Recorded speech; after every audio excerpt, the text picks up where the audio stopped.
On a eu droit au premier tournoi de Riftbound Online avec toutes les cartes et on a les résultats, donc on va parler de ça et quels sont les meilleurs decks. Premièrement, on va voir un petit peu la répartition des decks qui ont été joués dans le tournoi. Donc le deck qui a été le plus représenté, ça va être Kai'Sa avec 8 représentations. Ensuite, on a Sett qui a été joué 7 fois. On a Jinx qui a été joué aussi 7 fois. On a Miss Fortune avec 6 decks.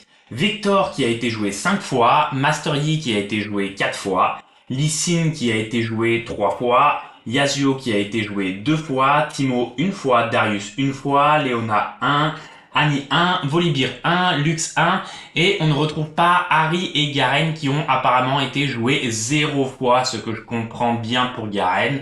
Mais pour Ahri, ça me paraît pas très sensé car pour moi, le deck est plutôt fort. Donc, on a principalement une grosse représentation avec 4 ou 5 decks qui sont Kai'Sa, Sett, Jinx, Miss Fortune et Victor. Les autres sont beaucoup moins représentés. Sur tous ces decks, on a un top 8. Et le top 8, comme on pouvait s'y attendre, il y a énormément de sets dedans.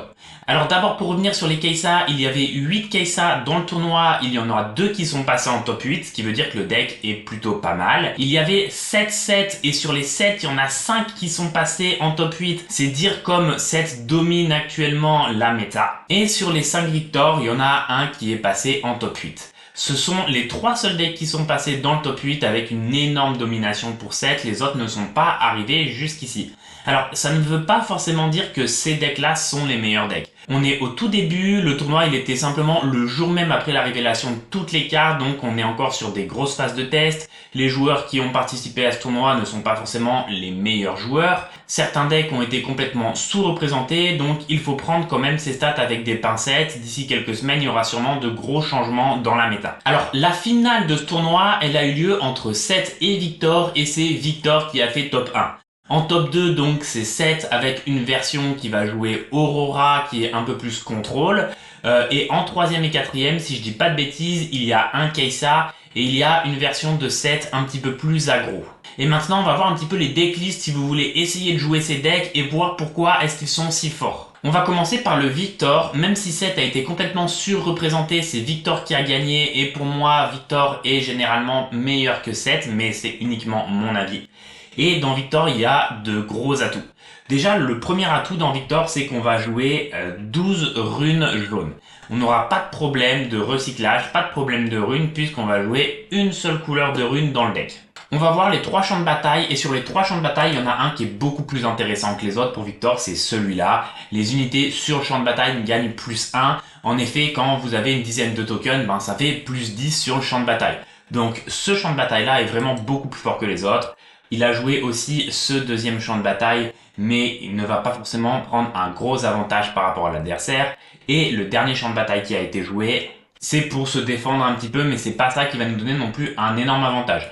Faut savoir que les champs de bataille pour Victor, il y en a pas qui donnent vraiment un énorme avantage. Enfin, mis à part celui-là, globalement tous les autres champs de bataille, ils sont bons mais sans plus. Alors dans Victor, on joue un seul champion de Victor et c'est le Victor jaune. Surtout ne jouez pas d'autres Victor, ce n'est pas une carte très forte dans le deck. On la joue parce qu'il nous faut un champion, mais c'est vraiment pas là-dessus qu'on va se baser. Le champion, c'est quand une unité non token meurt, et ben on fait un token, mais c'est vraiment pas ça qui va faire la force du deck. Alors qu'est-ce qu'on a aussi dans Victor? Dans Victor, on va avoir plusieurs petites unités qui vont avoir des effets notamment pour nous faire piocher ou pour nous faire channel des runes. On va avoir beaucoup de cartes aussi pour tuer les unités adverses et on va avoir beaucoup d'unités pour mettre des tokens.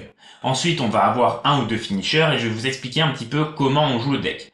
Le deck Victor, il va déjà se baser sur la légende qui va permettre tous les tours d'ajouter un jeton en jeu. Alors, c'est pas parce que on peut ajouter un jeton en jeu tous les tours qu'il faut forcément le faire à chaque tour. Parfois, on a mieux à faire avec les runes. Mais le but de Victor, ça va être de jouer le plus de jetons possible sur la carte tout en étant très agressif sur la destruction des unités adverses pour prendre un avantage rapidement dans la partie. Notamment cette carte-là qui va nous faire dès le départ tuer une unité adverse et qui va lui faire piocher 2 cartes. Ce n'est pas grave pour nous que l'adversaire puisse piocher 2 cartes, le but c'est de le surpasser très rapidement. Ensuite, on va mettre plein de tokens en jeu, vraiment, tous les tours on va essayer de mettre 1, 2, 3 tokens. Et on va essayer de contrôler un champ de bataille et on va avoir des finishers pour gagner la partie. En finisher, on va avoir d'abord celui qui est faible, c'est celui-là, qui fait que les unités alliées gagnent +1, les unités adverses gagnent -1. Si on a 5 jetons, ben ça devient 5 de 2, donc c'est très fort. Et l'adversaire, toutes ses unités sur le champ de bataille, perd 1 de might, ça permet de prendre facilement les 2 champs de bataille dans un tour. Mais ça, c'est un finisher qui est assez moyen, car le finisher qui est bien évidemment beaucoup plus fort et qui fait pour moi l'essence du deck Victor, c'est celui-là, qui va faire que toutes les unités alliées gagnent +5 de might pendant ce tour-ci. Donc c'est clairement un free tour qui nous fait gagner 2 points et qui détruit toutes les unités adverses qui sont sur les champs de bataille.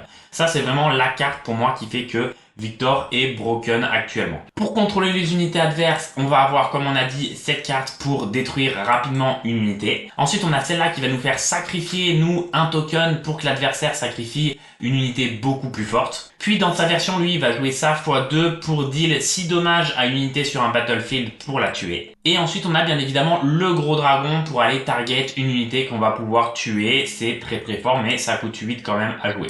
On a ça pour nous faire piocher. On a d'autres cartes aussi pour nous faire piocher pour aller plus vite. C'est celle-là, quand elle meurt, on pioche. Et globalement, le but, ça va être d'aller très vite avec Victor. C'est un deck qui va vraiment surpasser au niveau des jetons très rapidement. L'adversaire va avoir du mal à remonter là-dessus. Et donc, Victor, c'est très très fort. Vous verrez, il n'y a aucune des nouvelles cartes dans le deck. Il n'y a que les cartes qui étaient déjà présentes la semaine d'avant. Victor n'a pas eu besoin des dernières cartes qui sont sorties cette semaine. Le deck était déjà très très fort. Lui, dans la side, il va jouer Darius. Il faudrait que je le voie en action. Je ne sais pas exactement quel avantage a Darius. Il va rajouter des spells pour tuer des unités. Il va jouer ça pour ajouter des tokens. Pourquoi? Simplement, par exemple, admettons qu'on a trop de sorts pour détruire une unité adverse. Ben, il peut la remplacer par ça. Et ensuite, la dernière carte en side qui va jouer, c'est celle-là. Celle-là qui est une carte extrêmement forte parce qu'il y a beaucoup d'aurora et elle nous fait tuer un gear et repiocher. Donc c'est vraiment jamais une carte perdue, même si l'adversaire n'a pas de gear de toute façon. Actuellement, la side, il faut comprendre qu'on n'a pas de règlement sur la side. Donc c'est 8 cartes, mais on sait pas du tout s'il y aura une side de 5 cartes, de 10 cartes, de 15 cartes. C'est uniquement des spéculations sur la side, donc actuellement c'est 8 cartes. Donc voilà le deck qui a remporté le tournoi. Maintenant, on va passer au deck qui est deuxième, qui est 7 avec Aurora. Alors ensuite, à la deuxième place, on a 7. Et 7, on va le jouer avec 8 runes orange et 4 runes jaunes. Je vous rappelle pour ceux qui ne connaissent pas la légende qu'en fait, le but de 7, c'est d'avoir des buffs sur ces unités pour pouvoir recycler une rune et les sauver quand elles vont mourir. Ça permet de garder ces unités en vie, même lorsqu'elles meurent, c'est très très fort pour ça. Lui, il va jouer avec quoi comme battlefield? Il va jouer avec le battlefield ganking. Comme c'est un deck qui a peu d'unités, il a peut-être besoin d'aller sur plusieurs battlefields en même temps. Ensuite, il va jouer avec le battlefield pour augmenter le nombre de points de victoire pour gagner, car le deck est un petit peu lent, on a besoin d'augmenter la durée de la partie. Et on va jouer avec le battlefield pour avoir plus de runes, pour pouvoir jouer plus vite Aurora et ses grosses unités. En carte, on va avoir un seul champion parce qu'encore une fois, on ne veut pas avoir à sortir un set avec Aurora. 7 est assez faible dans le deck, donc on le garde uniquement dans le slot de champion en un exemplaire. Il a joué un seul seal parce que je suppose qu'il veut pas recycler trop de runes et en même temps, il veut surtout à aucun moment en avoir 2, donc je pense que c'est pour ça qu'il joue un seul seal. Et ensuite, on va jouer principalement des sorts qui vont nous permettre de patienter et d'atteindre très rapidement Aurora et nos unités fortes. Donc qu'est-ce qu'on a pour temporiser? On va d'abord avoir un sort qui coûte 2 et qui va nous mettre un token en jeu, qui va pouvoir permettre plus tard de recycler 4 cartes du trash. Et ça c'est assez fort contre certains decks et même pour Karma pour buffer ses unités plus tard, on le verra par la suite. On va jouer 3 fois cette carte pour pouvoir tuer des unités adverses sur le battlefield pour pouvoir gagner un petit peu de temps. On va jouer ça qui va nous permettre d'avoir des runes plus rapidement. On va jouer ça pour tuer les unités adverses très facilement, mais ça c'est que une fois qu'on est sorti, c'est pas ça qui va nous aider à temporiser tant qu'on n'a pas d'unité en jeu. Ensuite, il joue cette carte, je suppose, pour dès que les unités arrivent, qu'elles soient ready et qu'elles puissent être prêtes en jeu très rapidement. Cette carte-là, j'avoue, je comprends pas trop l'intérêt dans le deck. D'avoir plus 3 de might à une unité dans ce deck-là, je vois pas trop, mais c'est pas grave. Ça doit être sûrement très fort s'il le joue. Ensuite, on a cette carte-là qui va nous permettre de channel des runes plus vite pour pouvoir poser Aurora plus vite. Et dans les grosses unités pour gagner la game, on va avoir d'abord Karma, qui va permettre de buff les unités alliées quand on fait du recyclage, notamment avec cette carte-là. Ensuite, on va avoir le dragon qui va nous permettre dès qu'il arrive en jeu de tuer une unité adverse. Et puis on va avoir le Dead Bloom qui est très fort car il peut être joué directement sur un champ de bataille contrôlé par un adversaire et par surprise tuer plusieurs unités d'un coup. Et ensuite le jeu va se baser principalement sur Aurora qui va faire qu'à la fin de chaque tour, on va chercher dans son deck la première carte d'unité pour la mettre en jeu. Et pour ce deck là, en fait en unité ça sera forcément soit Karma, soit le Dragon, soit le Dead Bloom. Personnellement je ne suis pas fan de ce deck parce que je trouve que parfois les sorties peuvent être très moyennes, mais en tout cas visiblement il a fait top 2 avec dans le tournoi, donc c'est que le deck doit être fort. Et je ne vais pas vous montrer les autres decks sets, mais ils sont complètement différents. On a du set beaucoup plus agressif avec de la Fiora, avec des unités pour rajouter des buffs dès le départ et qui sont du coup beaucoup plus stables dans leur sortie. Je dis pas qu'ils sont plus forts, mais je dis qu'ils sont plus stables dans leur sortie. On risque beaucoup moins souvent d'avoir des mauvaises sorties, alors qu'avec un deck comme ça, qui est certainement très fort, on peut se taper des sorties dégueulasses et perdre la game juste pour ça. Et maintenant, on va passer au deck de Kai'Sa qui a été aussi énormément joué pendant le tournoi. Alors voici le deck de Kai'Sa. On va le jouer avec 6 runes bleues et 6 runes rouges. Et la légende Kai'Sa permet de tous les tours gagner un recyclage pour jouer des sorts. Dans le deck Kai'Sa, il va jouer 3 Battlefield. On va avoir le Battlefield pour rajouter des dommages car le deck joue vraiment énormément de sorts qui collent des dommages aux unités adverses. On va jouer le Battlefield qui shield 2 quand on le défend. Et on va jouer le Battlefield qui permet de retirer une unité quand on est en défense. Je ne connais pas énormément le deck Kai'Sa, donc je vais vous l'expliquer avec ce que je connais, mais je suis pas du tout un expert du deck Kai'Sa, je préfère vous le préciser. Alors visiblement, comme les autres decks qu'on a vus, on joue qu'un seul champion. Les champions, on voit qu'ils sont très faibles dans Riftbound, on n'aime pas trop les jouer, les cartes sont pas très fortes. Et on va jouer la Kai'Sa qui permet de piocher lorsqu'elle conquiert. Et le but du deck, on va le regarder ensemble parce que je le connais pas vraiment, c'est je suppose d'être très agressif et de mettre beaucoup de dommages à Burst pour qu'il reste en vie jamais aucune unité en face sur le terrain. Donc dès qu'on joue un deck bleu, on a toujours cette carte là parce que c'est beaucoup trop fort pour de piocher une carte et de mettre -1 à une unité. On peut tout le temps la jouer, on a très souvent un coup de mana en trop, donc ça presque tous les decks bleus la jouent obligatoirement. Ensuite, on va commencer par un spell pour deal des dommages à une unité. Puis, on va avoir cette nouvelle carte qui nous a été sortie dernièrement, qui est très forte pour on va ramener une unité dans notre main quand on pense généralement qu'elle va se faire tuer. Ou bien, quand on a des unités qui ont des effets quand elles arrivent en jeu, on peut les jouer, les renvoyer dans la main et les rejouer après. Donc, c'est très fort parce que c'est en réaction et que ça permet en plus d'avoir une rune supplémentaire pour c'est vraiment très forte comme carte. Alors Vi c'est une unité qui est très puissante en rouge parce que pour 2 et 1 recyclage, c'est une unité qui a 3 de might et qui permet de recycler autant de cartes qu'on veut de notre trash pour lui donner +1. C'est-à-dire que à un moment donné, si on est tour 5 et qu'on a 6 cartes dans notre trash, on recycle 6 cartes de notre trash et elle devient 9 de might. Donc c'est vraiment, je trouve, pour 2, une unité qui est trop forte. Maintenant, cette unité-là va nous permettre d'avoir +1 de might dès qu'on joue un spell et Kai'Sa joue énormément de spells. Donc pour 2, elle a 2 de might, mais ça va souvent devenir 4 ou 5 de might. C'est vraiment aussi une unité qui est, comme Vi, assez forte et qui reste très peu souvent à 2 de might. Ensuite, on va avoir un spell, encore une fois, pour coller des dégâts aux unités adverses. Puis un spell pour, cette fois-ci, réduire la might d'une unité adverse de 4. Donc si elle a 6 de might, elle passe à 2 de might. On a cette carte-là qui est très forte car pour 2, on met une unité à 1 qui, dès qu'elle meurt, on pioche une carte.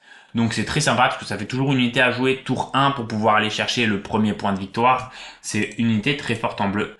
On a bien évidemment le Phoenix qui est aussi très fort puisque pour 3 c'est une 3 de might qui a un assaut de 2 donc elle aura tout le temps 5 de might quand elle attaque. Et en fait lorsqu'elle meurt on va pouvoir aller à chaque fois la récupérer de notre trash dès qu'on va tuer une unité adverse avec un spell. Donc c'est-à-dire que pour Kai'Sa, quand elle met un Phoenix, vous avez beau le tuer tous les tours, elle va le rappeler tous les tours avec un assaut de 2. Donc elle va venir attaquer avec 5 de might, c'est vraiment très fort comme unité, le Phoenix.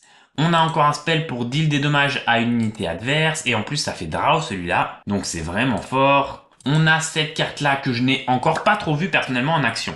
Mais avec un Aiden pour 1 de recyclage ou en action, on peut mettre une unité 3, bon certes qui va mourir au début de son prochain tour, mais en fait on va la mettre simplement pour tuer une unité adverse. C'est un petit peu comme si on dealait des dommages à une unité adverse, c'est simplement pour ça que c'est joué, donc c'est quelque chose qui est plutôt pas mal aussi. On va avoir ensuite cette unité-là qui va coûter 2 de moins si on a déjà joué un sort dans le tour. Vous avez vu, on a plusieurs sorts qui coûtent 1 à jouer. Donc on pourra jouer cette carte très rapidement et même au premier tour parfois, car 1 plus du coup 2 de moins plus 2, ça fait 3 et pour 3, elle sort en jeu. Ensuite, on va avoir encore, sous le même forme que la carte d'avant, le Spirit qui pour 4 fait une unité avec 3 de might, qui invoque aussi une deuxième unité avec 3 de might et temporary pour encore une fois avoir un effet très fort sur le tour même. J'ai pas non plus trop vu cette carte encore en action, mais je suppose que ça doit être très fort dans le deck Kai'Sa. Encore un sort pour deal des dommages aux unités adverses. On va avoir un finisher qui va permettre de détruire toutes les unités ennemies sur le champ de bataille. Donc ça c'est plutôt intéressant pour pouvoir derrière récupérer les champs de bataille. Et pour finir, on va avoir le spell de Kai'Sa qui permet de deal 6 fois de dommages à des unités. Donc on répartit 12 entre les unités qu'on choisit. Alors je vous avoue que je sais pas exactement comment jouer ce deck Kai'Sa, je ne l'ai jamais joué. Apparemment, il y en a énormément qui ont joué Kai'Sa dans le tournoi, donc c'est que ça doit être vraiment très fort, je vous encourage à le jouer. Donc voilà, vous avez vu pour le moment les 3 decks potentiellement les plus forts de la méta, c'est-à-dire Viktor, Sett et Kai'Sa. Je doute pas qu'il y ait d'autres decks qui soient très forts. Pour l'instant, on fait avec les données qu'on a, avec les stats qu'on a sur le peu de tournois qu'on a, qui ne veut pas dire grand-chose. Mais au moins, je peux vous présenter des decks qui sont très forts et vous pouvez vous abonner à la chaîne pour voir les prochaines vidéos, pour voir soit des gameplays, soit des présentations de decks, soit toute information utile sur Eastbourne, ce sera sur la chaîne, alors n'hésite pas à t'abonner.